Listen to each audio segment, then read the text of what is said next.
Du gel douche, des shampoings et du dentifrice. C'est chez elle qu'Alison stocke les dons qu'elle reçoit. Peu de choses encore, un mois seulement que cette aide-soignante a créé l'antenne marnaise de Féminité sans abri.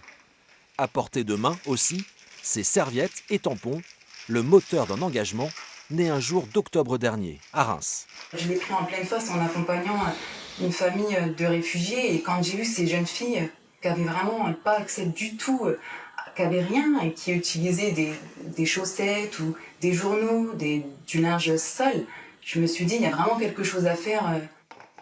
Risque d'infection et dignité bafouée. Alors, Alison remplit ses trousses légères destinées aux femmes SDF, mais aussi des sacs plus lourds pour les mamans célibataires et les étudiantes précaires. Pour le moment, c'est Samira qui distribue. Rendez-vous est pris avec une jeune femme dans une chambre universitaire rémoise. J'ai des problèmes à trouver ça à cause parce que j'ai pas assez d'argent chaque mois pour me financer mes études et tout, acheter à manger et tout. Est-ce que Samira me donne tout ça? Ça me fait beaucoup de plaisir car des fois j'ai des difficultés. Je me sens pas du tout à l'aise.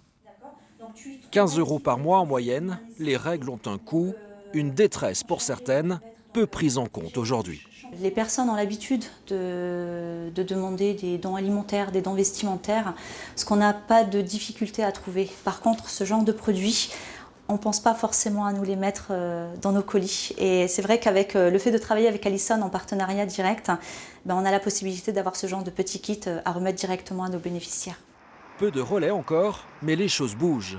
Des étudiantes de Sciences Po à Reims se mobilisent. Depuis 15 jours, elles lancent un appel aux dons sur Internet pour financer l'achat de serviettes pour les plus modestes.